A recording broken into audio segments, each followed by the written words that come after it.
tous, je suis Kevin Taurine, chef de projet sur la plateforme bâtiment durable Tipeee. Je vais vous présenter aujourd'hui la démarche d'accompagnement qu'on appelle chez nous Renoir, qui permet de faire de l'optimisation coût-énergie en réhabilitation. Alors, voilà.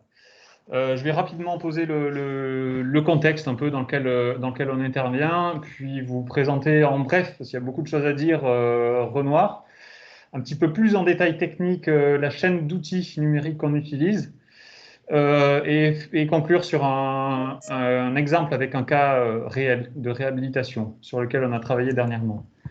Donc le contexte, il est assez simple et connu de tous, j'imagine, c'est le marché de la rénovation énergétique, où notre objectif, c'est de rénover plus, mieux et au juste prix, c'est-à-dire moins cher globalement.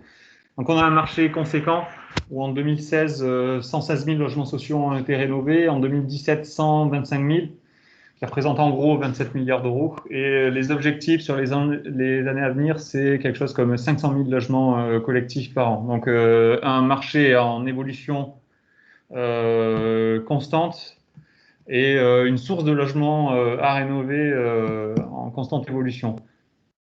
Donc on se positionne là-dedans et notre but, c'est d'intervenir en phase conception au service des maîtres d'ouvrage. Alors on ne fait pas de la conception, on fait de l'assistance plutôt à maîtrise d'ouvrage, et on fait donc de l'optimisation énergétique et économique de leurs opérations de réhabilitation. Pour le moment, on travaille sur le logement collectif, on pourrait travailler sur d'autres choses, mais c'est sur quoi on développe à l'heure actuelle notre méthode.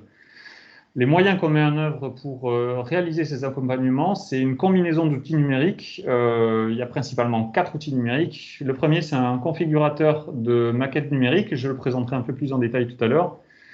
Un algorithme d'optimisation, le moteur de calcul THBCE, donc la RT 2012, et une interface de restitution des résultats qui nous permet de livrer de façon ergonomique les résultats aux clients, aux maîtres d'ouvrage. En gros, en fait, Renoir, c'est parti du constat que, à l'heure actuelle, les bureaux d'études, ils travaillent sur la base de l'expertise et de l'empirique, d'une part. Donc, ils ont de très bonnes connaissances métiers. Et par contre, il leur manque cruellement des outils de calcul qui leur permettent de faire dans des temps raisonnables un grand nombre de stratégies.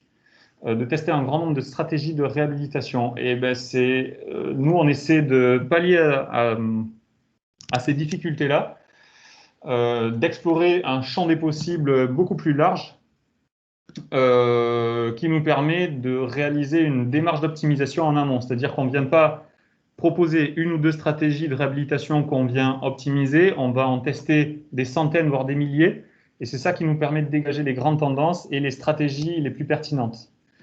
Là-dedans, on essaie d'inclure de l'innovation, de par notre connexion avec le monde universitaire à Tipeee, on essaie d'inclure des produits assez innovants, lorsque c'est pertinent, ce n'est pas notre objectif à tout prix.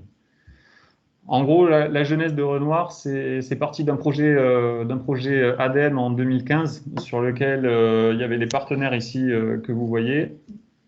C'est ce projet, au bout de 3 ans, il a abouti à quelque chose d'un peu théorique et ça a été développé dans le cadre de partenariats et de prestations, notamment avec des bailleurs tels qu'Immobilière 3F ou Foyer et moi. Donc là, on a développé une démarche d'accompagnement et des outils qui nous permettaient de répondre dans un contexte vraiment orienté métier et plus universitaire, comme c'était davantage le cas lors du premier appel à projet, de la réponse au premier appel à projet. Un petit focus sur le partenariat qu'on a initié récemment avec Wisebeam, qui nous permet de récupérer des maquettes numériques assez facilement et très efficacement.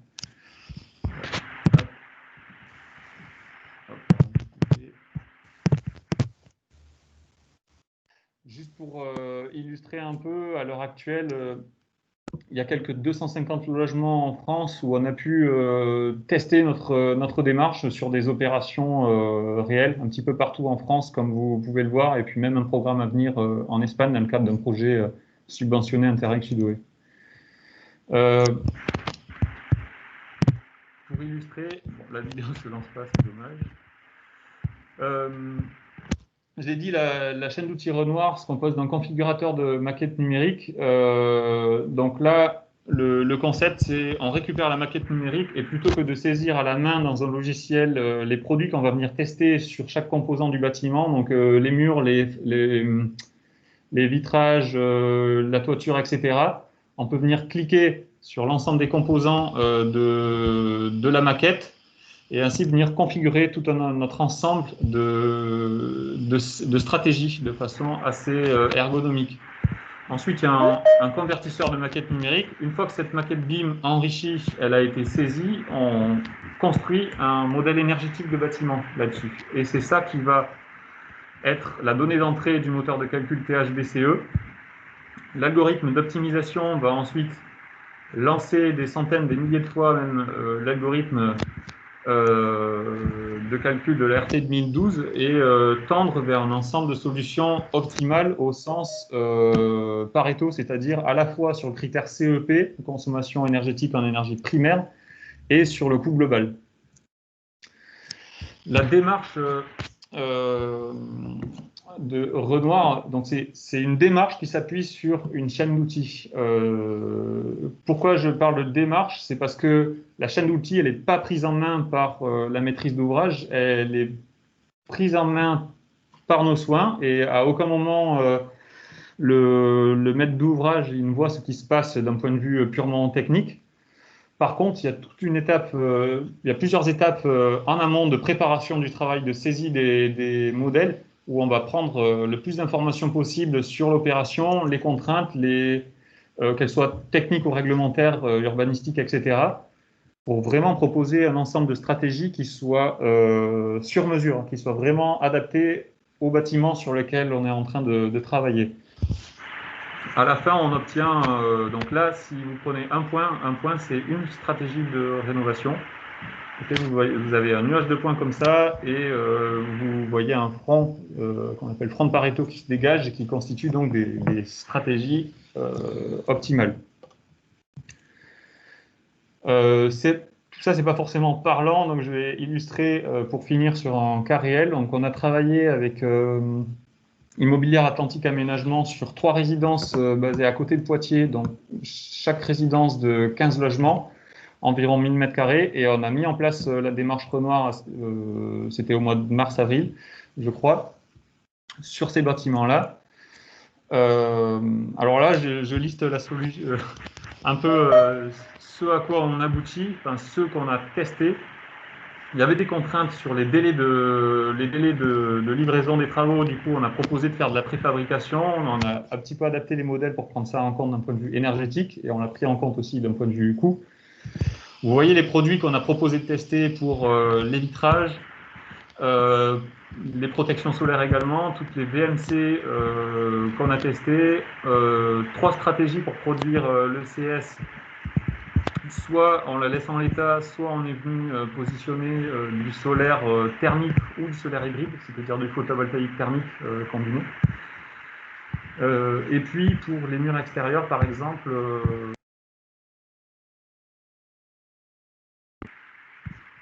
4 gammes de produits avec chacun tout un ensemble d'épaisseurs qui sont considérées et injectées dans les modèles. Au final, la restitution, alors c'est dommage parce qu'il n'y a toujours pas la vidéo qui fonctionne, ça se fait sous la forme d'une interface graphique dynamique comme vous pouvez le voir ici. Dynamique pourquoi? Parce que vous voyez en partie haute ici deux glissières qui permettent de sélectionner comme un peu un filtre comme vous pouvez avoir sur le Bon Coin. Ici, vous pouvez filtrer par rapport au CEP que vous souhaitez atteindre. Donc à droite, par exemple, vous pouvez ramener le CEP par exemple à 5 kWh par mètre carré par an. Et l'investissement, si vous avez une enveloppe bien définie, vous pouvez ramener le coût d'investissement à ce que vous souhaitez. Vous pouvez facilement visualiser les points qui vous restent une fois que vous avez appliqué votre filtre. Et chaque solution, vous voyez de quoi elle est composée. C'est-à-dire ici, sur la partie droite, vous savez quel est le système de génération pour le chauffage et le CES qui sont sélectionnés. Et en bas, vous avez tout ce qui concerne l'enveloppe et le système de ventilation. Je vais Et il finir faut par ça. conclure, Kevin. Ah bah, c'est super. Et pour vous dire que en synthèse, en gros, Renoir, c'est un outil BIM compatible qui permet de rénover plus efficacement les logements, en particulier les logements sociaux, parce que c'est pour le moment l'expérience qu'on a, qui nous permet de travailler vraiment en complément, et j'insiste sur ça, avec les bureaux d'études, et pas du tout en tant que... On n'est pas des sachants qui faisons mieux que les bureaux d'études, on intervient plus en amont et pour faciliter le travail des bureaux d'études. Et c'est un outil qui est en amélioration continue, où on a plein de choses à développer et d'idées pour intégrer de nouveaux indicateurs, entre autres, par exemple, sur le confort thermique. Voilà, c'est fini pour ma part. Eh ben, merci beaucoup. Et donc, nous allons enchaîner. Alors, ce sont des sujets vraiment d'actualité qu'on a sur cette séance de piste. On parle finalement BIM bas carbone, qui est une grande tendance et dont l'année prochaine, BIM World sera notamment axé sur ce sujet-là. On va ensuite passer avec le BIM et le cloud, avec Tridim. Ensuite, GRBIM, on parlera de GEM. Et pour finir de formation, donc vous voyez qu'on est vraiment sur des sujets cruciaux. Moi, je suis ravie qu'on puisse terminer par cette séance-là parce que ce sont des sujets qui tiennent aussi à cœur à Building Smart France. Donc, Guillaume Cassin, à vous. Merci, Gaston.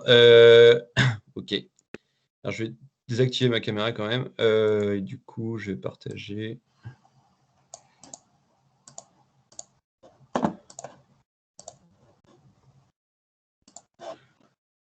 Hop. Super, Voilà. on voit tout. Super. Bon, bah, merci déjà pour l'organisation, malgré le contexte difficile. Je suis Guillaume Cassin, donc le responsable technique de Tridim. Donc, chez Tridim, on développe des applications, on développe une marketplace d'applications cloud à destination du secteur de la construction. Donc, l'idée, c'est de pouvoir regrouper des applications qui vont répondre à la plupart des problématiques rencontrées dans le secteur du BTP. Qu'on y trouve des applications de calcul de structure, des visualisations de maquettes BIM. Et l'idée derrière aussi, c'est que c'est une marketplace ouverte. Donc, c'est-à-dire que nous développons nos propres applications, mais quiconque le souhaite peut y rajouter les siennes également en open source ou bien en payant s'il le souhaite. Donc l'idée derrière, on a un peu vu le besoin pendant le Covid, c'est de pouvoir rester opérationnel où qu'on soit, chez soi, en déplacement, sur chantier ou bien dans les bureaux. L'ensemble des applications sont accessibles directement en ligne, donc il n'y a pas de téléchargement. Et derrière, on utilise aussi la puissance de calcul de serveur cloud. Du coup, on peut modéliser, on peut utiliser une puissance de calcul qui est supérieure à ce qu'un PC classique peut faire. Et on peut du coup avoir des PC assez peu puissants chez soi pour modéliser et faire des calculs de structure qui nécessitent des grosses puissances. Et pour améliorer cette collaborativité collaboration entre les différents intervenants, dont on essaye de s'intégrer au maximum dans un processus BIM et surtout OpenBIM. Bon, ça c'est la différence un petit peu entre les logiciels classiques installés sur PC et les applications web. Bon, grosso modo, on optimise quand même les ressources de calcul et on a des mises à jour qui sont automatiques et il y a peu de... Et les coûts de économiquement, c'est plus intéressant puisqu'on peut lisser aussi les coûts suivant l'utilisation et pas payer des licences annuelles ou mensuelles. Ou mensuelles. Parmi les applications qu'on propose, il y a Studio 3D, qui est une application de calcul de structure. Donc là, on peut vraiment modéliser sa structure en ligne, définir la géométrie, les matériaux, les sections, les efforts qui sont appliqués, lancer une analyse par élément fini et obtenir le résultat. Pendant tout le temps du calcul, contrairement à un logiciel client lourd, on est libre de faire ce qu'on veut. On peut même lancer plusieurs calculs en simultané pour tester différentes variantes. On propose des applications de calcul de sections en béton armé et d'acier aux Eurocode. Et également, on propose une application qui permet, à partir de la maquette IFC, de créer le modèle structurel et de faire l'analyse du modèle structurel dans le cloud. Donc, on lance l'analyse par élément fini. Après, le logiciel va calculer les efforts, vérifier les sections et même faire de l'optimisation suivant le type de section qui est calculée, quoi. Typiquement, si on a une section d'acier qui résiste pas aux efforts subis, il va rechercher dans une base de données de fournisseurs l'élément qui va permettre de reprendre les efforts. Pareil avec le béton armé. Et après, donc, on réintroduit les résultats au sein de la maquette. Alors, par contre, je peux préciser pour la partie conversion de la maquette architecturale en IFC, la conversion n'est pas automatique. Il y a toujours besoin qu'un ingénieur vérifie que l'algorithme a bien créé, a bien positionné les bonnes conditions d'appui et a bien recoupé les axes neutres correctement. Mais ça permet de gagner énormément de temps et du coup, on optimise aussi le processus. C'est utile vraiment en phase amont et pour permettre par exemple, à un cabinet d'architectes qui commence à faire son esquisse d'avoir une estimation préliminaire de sa structure et d'éviter, une fois consultation avec le bureau d'études, d'avoir à reprendre des aspects trop importants de son projet. Donc là, je mettrai en lien de toute façon la présentation qui sera accessible normalement. Donc là, c'est des vidéos qui présentent les différents cas d'usage dont on a parlé, notamment l'analyse structurelle d'une maquette BIM dès la phase esquisse, l'intégration de Tridim dans Archicad ou Revit afin de récupérer la maquette au sein de Archicad ou Revit, et l'optimisation structurelle à partir de bases de données fournisseurs. Ce qu'on propose également, c'est de personnaliser la plateforme suivant à la demande. Donc, pouvoir permettre au client d'avoir sa propre plateforme avec toutes les applications d'un marketplace classique, plus les siennes accessibles que par lui, ou bien il peut diffuser s'il le souhaite. Ça permet notamment de remplacer de manière plus efficace les Excel qui sont utilisés en bureau d'études pour faire des calculs, et qui régulièrement sont difficiles de travailler à plusieurs sur un Excel, et souvent même de versionner l'Excel. Et souvent, ces Excel, quand un ingénieur quitte un bureau d'études pour un autre, il embarque les Excel, et on retrouve souvent les Excel un peu partout dans différents bureaux d'études. On propose aussi de faire la même chose, de personnaliser les applications, c'est-à-dire de baser sur les applications que nous avons développées suivant le besoin.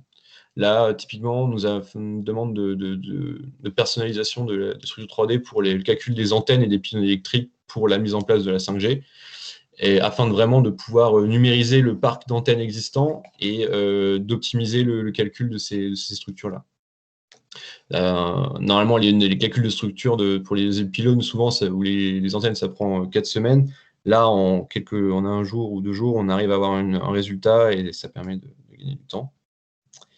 Donc là, je peux montrer peut-être vite fait donc les cas de personnalisation qu'on a effectués. Donc, on a mis en place des plateformes pour les écoles d'ingénieurs, pour que les élèves puissent continuer continuer à rester, à faire leurs projets même quand ils sont confinés chez eux, en non présentiel, et donc permettre de pouvoir faire leur calcul de structure sur leur projet et que le professeur puisse analyser ce qui a été fait. Donc, voilà, la plateforme a été personnalisée pour les ITC Paris. Donc, les élèves peuvent, là c'est le cas d'une structure assez simple, ils modélisent leur structure, ils appliquent les matériaux, les sections.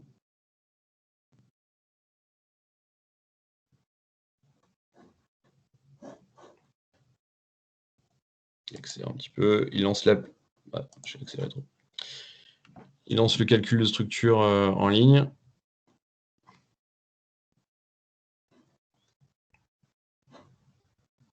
Et une fois le calcul finalisé, donc on a le retour de la notification, et on peut cliquer sur le résultat. Donc on retrouve les déplacements, les réactions, les contraintes dans les différents les efforts, les contraintes dans les différents éléments. Et donc après, les élèves peuvent partager leur projet avec le professeur qui va vérifier le projet. Donc on a ces exemples de l'application de calcul de béton armé, où on peut définir les matériaux, la position des armatures et de faire un calcul aux Eurocode 2. Voilà, on a également développé donc, pour les maîtres d'ouvrage la possibilité de pouvoir, après ODE, de pouvoir enrichir la maquette avec les données des fabricants, et le tout directement en ligne. Donc, dans le cadre de développement en cours, on a intégré un groupe de développeurs internationaux sur l'IFC, qui s'appelle l'IFC OpenShell, qui permet de manipuler les IFC, de travailler directement à partir d'eux. Là, on finalise un système de validation de la maquette par machine learning, afin de vraiment vérifier que les éléments ont correctement été définis, qu'un mur est bien en IFC wall, une poutre en IFC beam.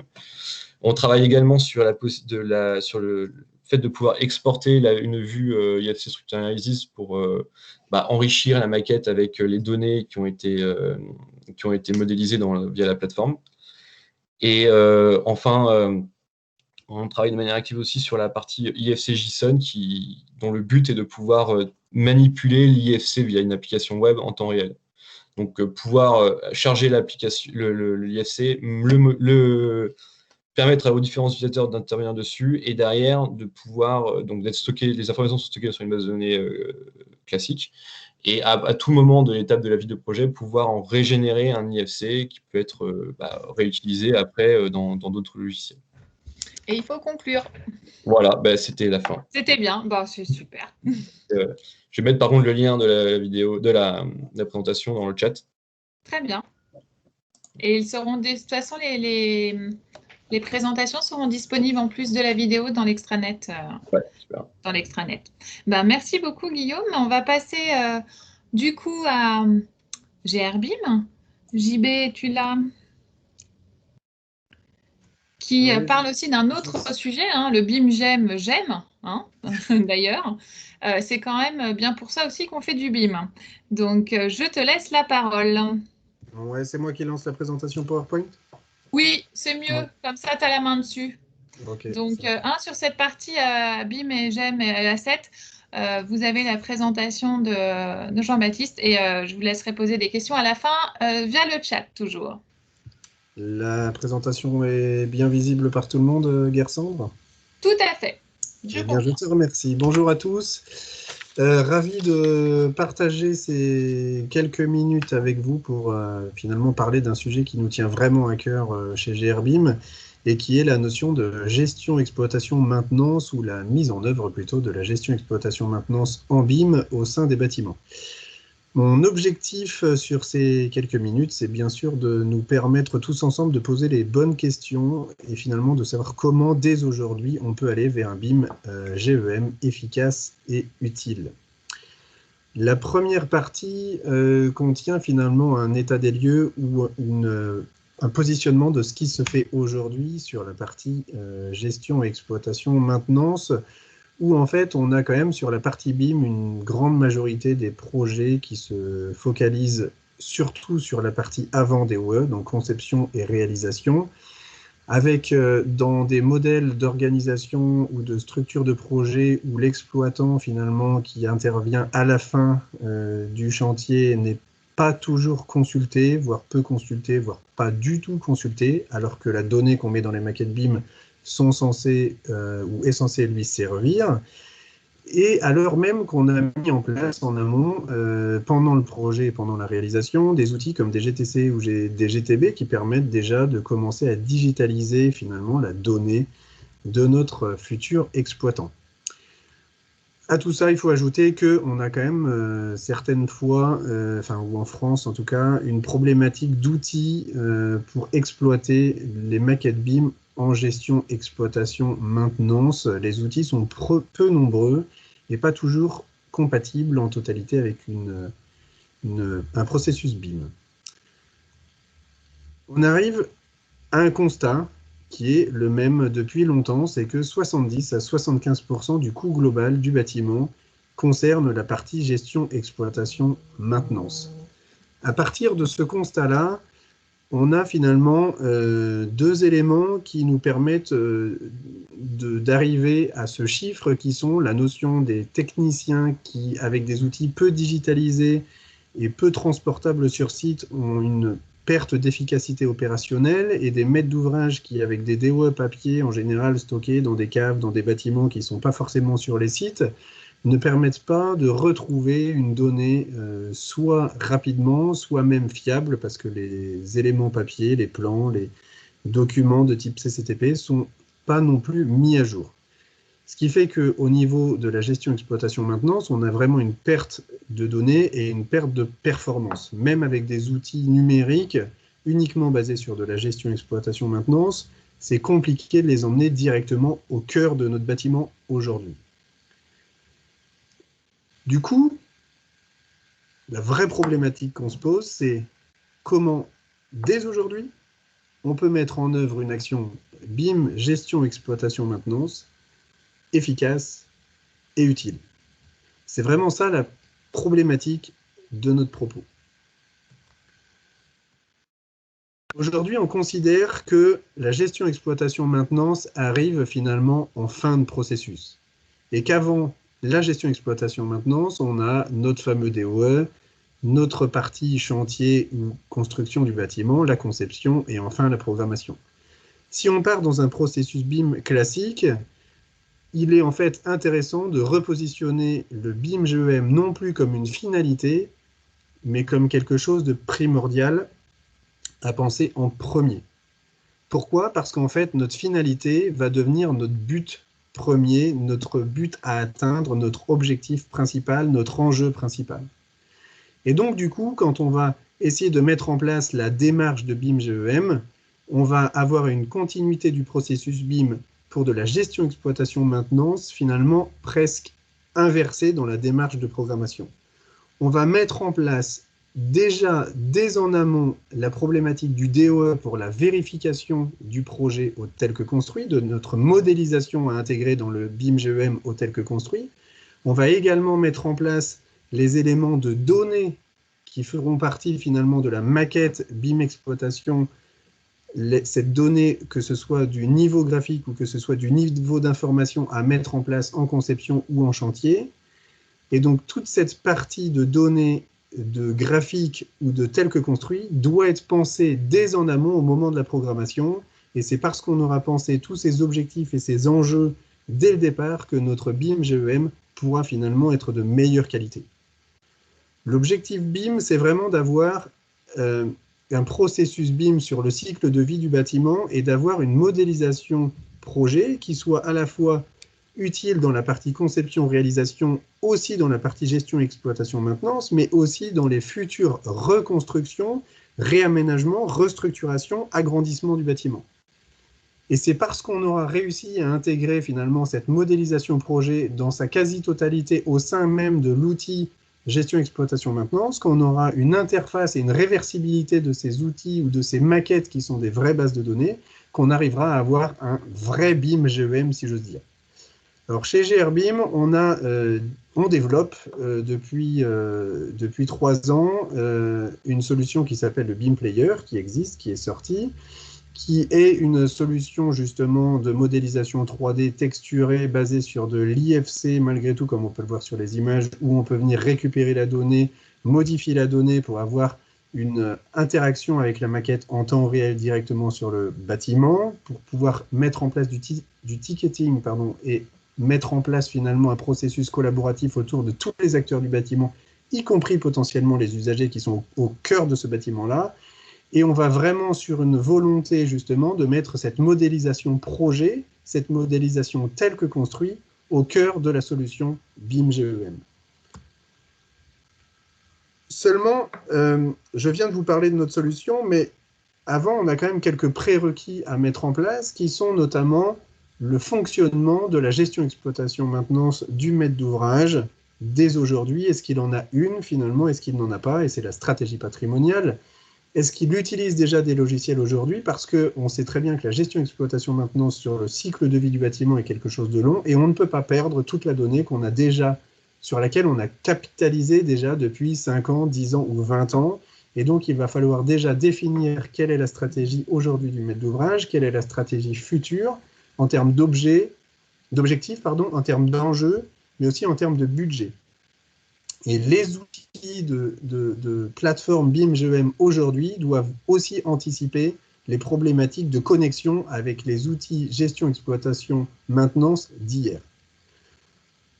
Pour nous, le BIM est vraiment cette liaison entre avant et aujourd'hui et demain. Et donc, on peut se faire accompagner d'un AMO BIM pour tenir compte, ou qui doit tenir compte des besoins de l'existant, on vient d'en parler, mais qui doit aussi anticiper et analyser les potentiels besoins futurs, parce qu'on va commencer à penser un projet aujourd'hui qui sera réalisé potentiellement dans 3 ans, mais qui sera utilisé en BIM-GEM pendant 70 ans. Donc c'est important de rassurer, de communiquer, de partager sur tous les outils qui existent ou les mises en place de modélisation qui existent, de savoir conseiller un niveau de données adapté à ses besoins aujourd'hui et à ses besoins futurs, mais surtout d'anticiper les évolutions technologiques et réglementaires qui sont des points cruciaux, comme on vient de le voir avec les précédents acteurs de ces petits pitchs. On vient de voir que les outils évoluent tous les jours. Et donc, il faut effectivement que notre AMO BIM soit en capacité de pouvoir suivre cette technologie-là, que les maîtres d'ouvrage n'ont pas forcément le temps de scruter avec leurs petits yeux. Bien entendu, on a d'autres éléments qui doivent accompagner cette partie de conseil pour avoir un BIM-GEM réussi, et notamment une notion de fiabilité de données, d'actualisation de données, d'engagement d'une maîtrise d'ouvrage. Tout ça, ce sont des thèmes qu'il faut vraiment aborder au quotidien. L'implication des acteurs, j'en parlais aussi tout à l'heure, pour nous, on doit aussi impliquer les acteurs usagers qui sont là pour aider à la maintenance des bâtiments en termes de vision, de ce qui se passe dans le bâtiment. Ils y sont quotidiennement, donc ils peuvent faire une remontée d'informations, et sans oublier les cadres contractuels, tout ce qui fait du projet aujourd'hui en BIM un enjeu majeur. Ce qui veut dire quoi? Ce qui veut dire que le BIM est vraiment le but ultime, le BIM-GEM est vraiment le but ultime du processus BIM. C'est vraiment lui qui pose tous les objectifs et les enjeux de ce processus-là.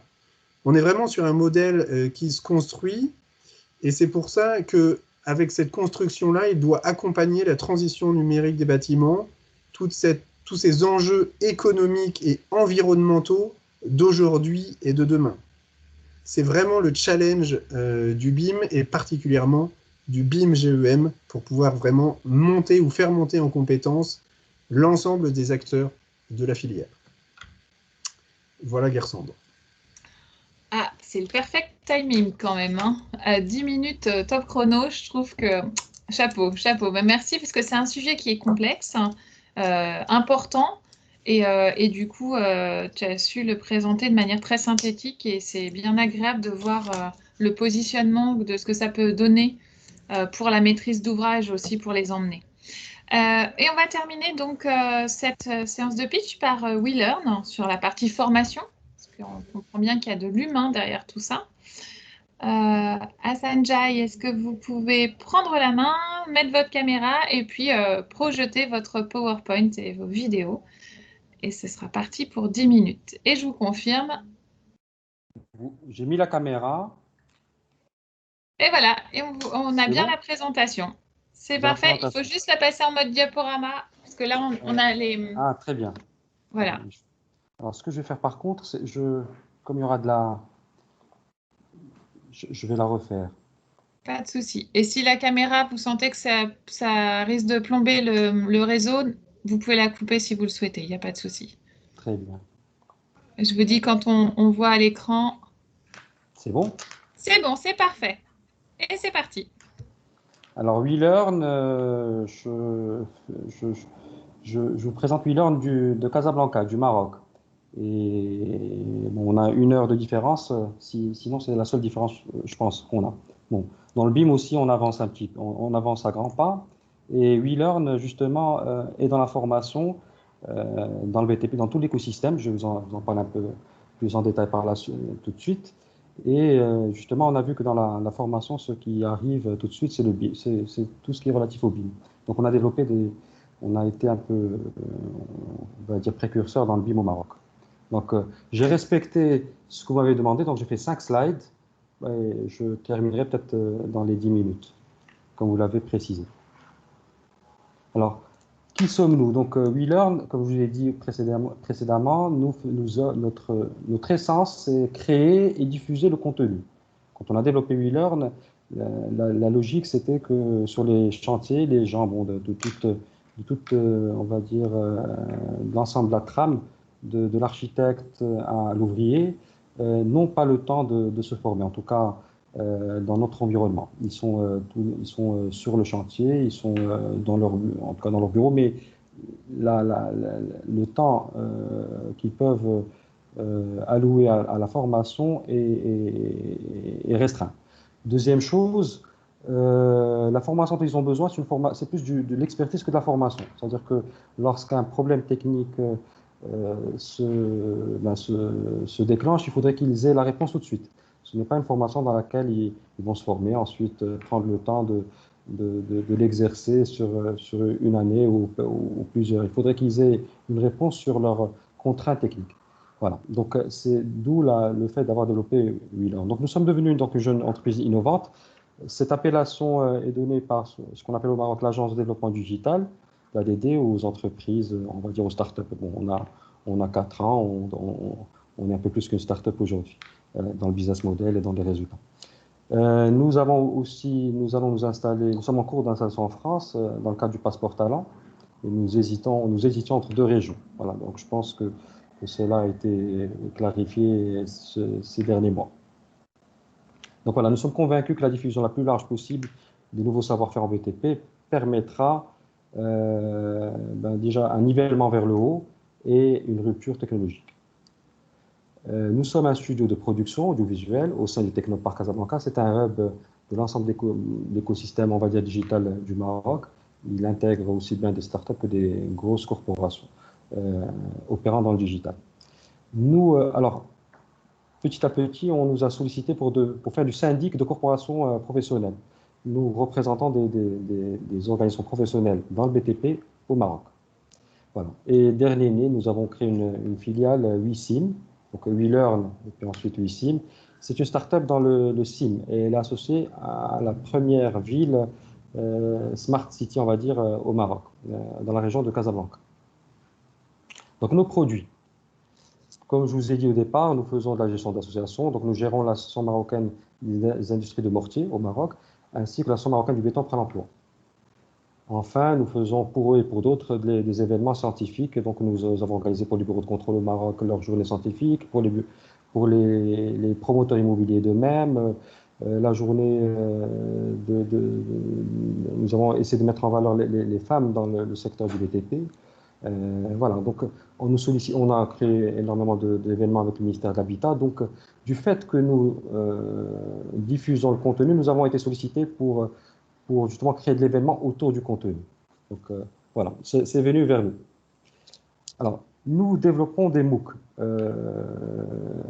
et des capsules. Donc, nous, dans la diffusion, l'outil Internet ou l'outil smartphone ou l'outil en tout cas diffusion à distance nous est paru primordial. C'est au cœur de ce qu'on fait. Si on veut diffuser de manière large, il faudrait passer par ces outils-là.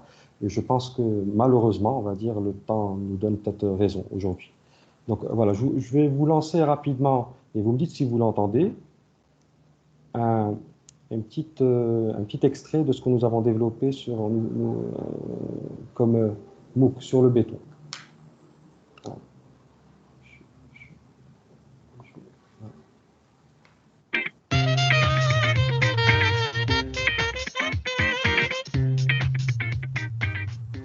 Bonjour à toutes et à tous. Dans ce MOOC, et durant les prochaines semaines, nous allons explorer et approfondir ensemble le thème du béton. Depuis le XXe siècle, le béton a provoqué une véritable révolution. On peut le constater autour de nous. La majorité des constructions sont en béton. Et figurez-vous, ce matériau a permis d'ériger de véritables chefs-d'œuvre. Le complexe portuaire Tangemed au Maroc est un exemple éloquent. Considéré comme le hub incontournable de la Méditerranée et de l'Afrique, il figure parmi les meilleurs au monde. Une réussite donc, grâce à des techniques innovantes. Des caissons seront en effet utilisés pour construire cet ouvrage. Façonnés dans un béton spécial, ces caissons ont la taille d'un immeuble de 9 étages qui flotte sur l'eau. Le béton a été choisi, selon les ingénieurs qui ont travaillé sur le projet, pour résister à l'environnement hautement agressif des fonds marins et durer plus de 100 ans.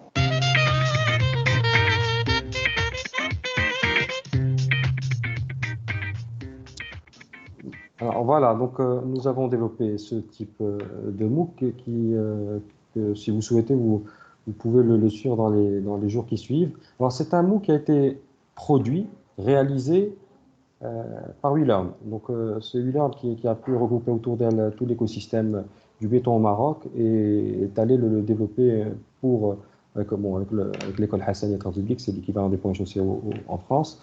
C'est une grande école d'ingénieurs intégrée qui fait partie du ministère des Travaux Publics, donc grand donneur d'ordre au Maroc. Voilà, donc nous avons développé ce MOOC avec nos propres moyens, c'est-à-dire que c'est gratuit et nous l'avons développé et c'est gratuit pour les élèves. Et puis si vous souhaitez avoir une attestation, c'est une somme qui est symbolique, on va dire. Donc nous avons trouvé des solutions pour développer des cours et qui puissent être accessibles à l'ensemble des acteurs. Voilà. Ensuite, on fait des capsules, donc nous vulgarisons des concepts techniques, tout aussi gratuitement, au profit des acteurs du secteur. Vous mettez WeLearn, vous trouverez certaines vidéos sur un ensemble de concepts. Alors ensuite, nous faisons des capsules en marque blanche à la demande, en plusieurs langues, et nous en différentes typologies, en motion design, de D3D, en montage vidéo. Voilà. Alors on arrive spécifiquement au BIM. Nous avons développé donc, le premier master au Maroc sur le BIM, et ce master a été accrédité par la conférence des grandes écoles françaises. Donc nous sommes le 5e master spécialisé accrédité CGE. Donc c'est un master qui a été monté en collaboration avec l'école Hassania des Travaux Publics. Nous avons également un master spécialisé sur l'ingénierie immobilière. D'ailleurs, les prochaines sessions démarrent fin octobre. Voilà. Donc, nous avons autour de nous créé un écosystème. Bon, nous l'avons déjà, mais autour de ces formations-là, nous avons créé un écosystème parce que notre conviction, c'est qu'on ne peut former, en fait, le but de la formation, c'est que le contenu qu'on a acquis puisse être profitable à nous et à l'écosystème autour de nous, et qu'on puisse le vendre ou l'échanger.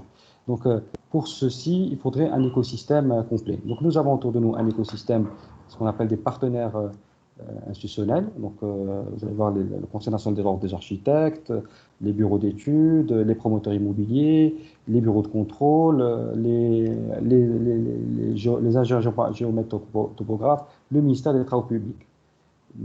Et nous avons des partenaires technologiques, donc le groupe Sogia Groupe Vinci au Maroc, BIMotion que vous connaissez en France, ACA, Robobat, Leica, CIPE et bien sûr et Socotec que vous connaissez aussi. Donc voilà, donc nous avons ce master-là développé autour de cet écosystème. Vous voyez que nous avons regroupé l'écosystème qu'il faut pour que le BIM réussisse, parce que c'est collaboratif. Et du coup, il faut conclure. Alors, je conclus. Nous lançons une formation certifiée en management BIM et je vous invite à vous inscrire sur la plateforme www.lms.welearn.ma. C'est un testing gratuit qui vous donnera votre niveau au niveau BIM Manager. Merci.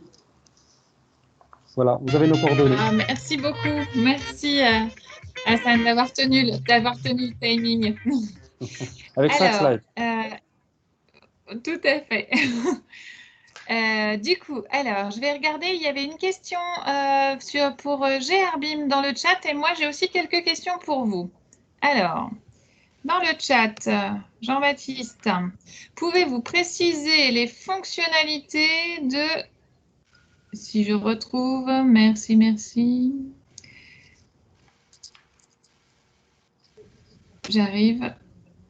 Voilà, les fonctionnalités de GEM du BIM Player.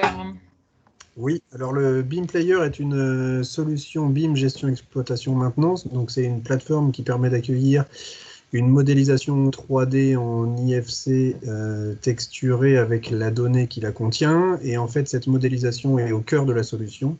Ce qui fait qu'on a une base de données finalement avec cette maquette-là et on vient agréger d'autres éléments autour. Donc une notion de GED qui permet de concentrer tous les documents annexes. On a une notion de connexion avec les IoT, de connexion avec des outils comme la gestion des baux locatifs, etc. Un outil de ticketing qui permet aussi, finalement, grâce à la donnée, de pouvoir permettre à un usager qui est au sein du bâtiment, comme je le disais, qu'on mettait aussi le cœur avec l'usager, de pouvoir sélectionner, naviguer dans la maquette, sélectionner un élément, une porte, une fenêtre ou ce qu'on veut, un mur, un sol, déterminer qu'il y a une problématique sur cet élément-là et ensuite, avec une gestion automatique, aller directement vers un gestionnaire technicien qui va pouvoir organiser, planifier l'intervention sur site et ensuite, avec une gestion de devis et une gestion de temps passé pour le technicien sur site, on va pouvoir mieux comprendre ou connaître son coût de maintenance pour son patrimoine immobilier. Donc ça, c'est dit très clairement et très rapidement. Voilà, et on peut, ceux qui souhaitent nous contacter GRBIM pourront avoir encore plus d'informations, mais en gros, c'est ça. D'accord, très bien. Je tiens juste à préciser, et je pense que ça t'intéressera, qu'il y a un groupe de travail qui va être lancé au sein de Building Smart France sur le BIM GEM. Donc, bienvenue si tu souhaites y participer et pour tous ceux qui souhaiteraient effectivement partager leur expérience. Avec grand plaisir. Alors, j'ai une autre question, cette fois-ci pour Tipeee. Tipeee, enfin exactement 2 questions pour Kevin. Quid de l'interopérabilité dans la solution dont vous parliez? Et deuxièmement, avez-vous des retours chiffrés sur l'apport du BIM, sur cette notion de bas carbone et d'énergétique? Est-ce qu'on a un peu de retour en disant que vraiment ça sert beaucoup? Oui, alors la deuxième question, en général, on se positionne, les bureaux d'études ont déjà commencé à travailler et donc ont déjà des stratégies de réhabilitation avec des calculs RT. Donc, en gros, ils ont un CEP et un investissement. Et nous, en fait, ça nous sert de référence pour comparer les solutions qu'on propose qui ressortent de notre démarche. Et en général, oui, si par exemple, si le BE sortait une solution à 110 kWh par mètre carré par an, c'est pas du tout rare qu'on diminue encore de 30-40 avec un investissement similaire. Pour la question de l'interopérabilité, je suis pas sûr de comprendre la question. En fait, si la personne qui l'a posée veut bien reformuler. Non, c'est moi. C'est moi tout simplement. C'est parce que tu disais qu'il y avait cette notion de passerelle entre toi et ce que vous faisiez en amont des BE. Est-ce qu'il y a une notion d'interopérabilité par rapport aux outils? Alors, c'est des outils qui sont développés maison, donc oui. Oui, c'est tout est fait justement. La chaîne complète est faite pour pouvoir saisir automatiquement des modèles énergétiques de bâtiments en travaillant directement sur la maquette. Et est-ce que vous La utilisez chaîne de qui est l'IFC? développée, elle est faite pour générer des modèles énergétiques au format RT 2012, au format XML de la RT 2012. D'accord. Donc, à voir comment ça pourrait entre guillemets, s'interpoler avec l'IFC, parce que ton format n'est pas forcément celui de l'IFC, je suppose. Si, à la base, la maquette, si, on part d'une maquette IFC Très bien. qui est générée. Alors là, depuis qu'on a le partenariat avec WiseBeam, en fait, en gros, on fournit des plans au format PNG, DWG, etc. Et ils nous fournissent une maquette. Et c'est sur la base de cette maquette IFC-là qu'on génère nos modèles énergétiques. Très bien, bah super. Bah donc je voulais juste cette précision-là. Et du coup, je demande aussi à Tridim, parce que vous parliez d'IFC, tu parlais d'IFC, Guillaume. Et quelle notion par rapport à l'interopérabilité, l'Open BIM? Et je voulais savoir si finalement ce sur quoi vous travaillez, c'est pas ce qu'on appelle un CDE. Ou est-ce que c'est quelque chose que vous recherchez à être ou pas du tout? Alors, je ne sais pas ce que c'est qu'un CDE. Alors, c'est un Common Data Environment, c'est-à-dire un environnement commun de données. D'accord, ok. Donc, non, non, là, ouais, bah, pourquoi pas, en tout cas, clairement. Là, nous, on travaille directement avec les IFC. Clairement, on veut. Alors, on peut traiter, on peut traiter du Revit ou de l'Archicad, mais il faut toujours repasser par les IFC. On travaille vraiment avec cette donnée-là et après, on fait des allers-retours avec les données qui sont. En fait, on récupère l'IFC, à partir de l'IFC, on en récupère la géométrie de la maquette et les données. Enfin, la géométrie d'une part et les données d'autre part. Et les données sont stockées en base de données, la géométrie en base de fichiers classiques. Et à tout moment, on réassocie les deux pour en régénérer un IFC derrière.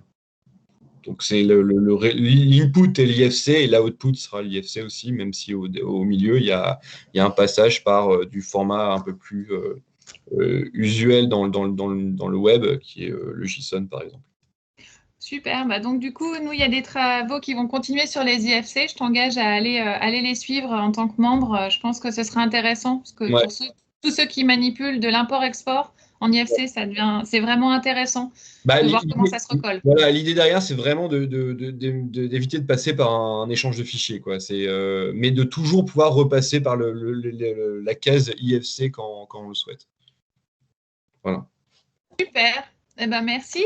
Hassan Jai, j'ai aussi une question pour vous. Comment est développé le BIM au Maroc? Est-ce qu'il y a une politique pour favoriser le BIM au niveau de l'État? Est-ce que c'est obligatoire? Parce que pour avoir de la formation, est-ce que vous êtes soutenu ou est-ce qu'en fait, cette digitalisation du secteur au Maroc est finalement laissée aux mains des acteurs eux-mêmes? Alors, en France, je pense qu'il n'est pas encore, il y a une tentative pour qu'il soit obligatoire, au moins sur les marchés publics, ce qui n'est pas le cas. Au Maroc, c'est également la même chose. Donc, on est dans une phase, on va dire, initiale de BIM. Donc, en fait, le BIM aujourd'hui, les projets dans lesquels le BIM va être opéré concernent des projets importants, donc des tours, des data centers, donc des tours où en fait il y a une obligation de faire le BIM, sinon avec tous les clashs et toute la complexité du projet, ce ne sera pas possible. Donc le BIM n'est pas un luxe aujourd'hui au Maroc. Le BIM est destiné aux projets qui en ont réellement besoin. Alors en termes d'intérêt ou étatique, ce qu'il y a, c'est que deux choses, je pense, principales, c'est que déjà notre formation là, la nôtre, intègre des donneurs d'ordre étatiques entre autres. Donc il y a une volonté de se former tout d'abord avant de prescrire. Donc, pour pouvoir écrire des CPS, pour pouvoir faire des contrats, des conventions, il faut d'abord avoir un recul sur le BIM. Donc on a des inscrits au niveau de donneurs d'ordre étatiques dans notre master BIM. Nous avons nous-mêmes, on va dire, on donne pour recevoir. Nous avons nous-mêmes pris l'initiative d'inscrire des personnes du ministère de l'Habitat. Donc, ministère de l'équipement est une chose, ministère du Logement et de l'Habitat autre chose. Donc, nous avons pris l'initiative d'inscrire une personne suite à un concours au niveau du ministère pour justement donner cette envie du BIM au ministère du Logement, voilà, au Maroc. Donc, le BIM est aujourd'hui circonscrit pour les grands projets. Mais, merci.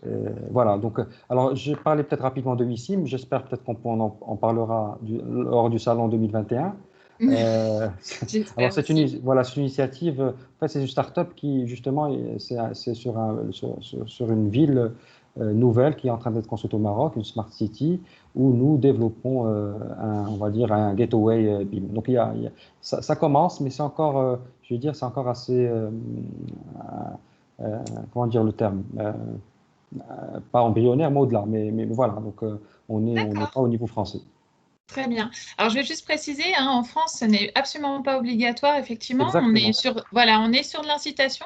Les maîtres d'ouvrage peuvent demander hein, le BIM, mais ce n'est pas écrit dans le marbre, c'est-à-dire que ce n'est pas obligatoire et on n'est pas mandatory. Et là où effectivement c'est intéressant, c'est de voir l'action que vous menez auprès de la maîtrise d'ouvrage. Et je vois que vous avez un peu les mêmes problématiques que nous, c'est-à-dire qu'on n'a pas un seul ministère hein, qui s'occupe de ça, puisque nous avons aussi le ministère des Transports, le ministère de la Cohésion des Territoires et de l'Habitat. Et si on rajoute une autre couche, on a bien sûr le ministère du Développement durable. Alors, Donc, si je peux rajouter un petit point.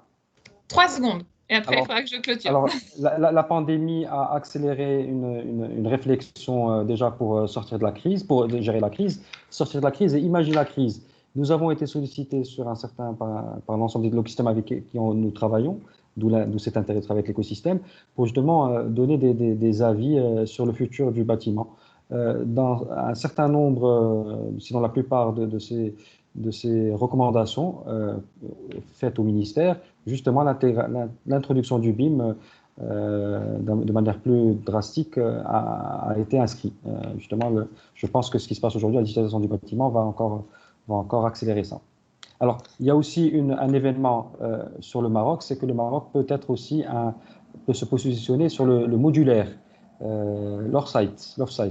Alors ça aussi, ça peut accélérer le BIM. C'est en train de le faire, mais bon, c'est assez circonscrit aussi, mais je pense que ça va aussi booster le BIM au Maroc. Voilà.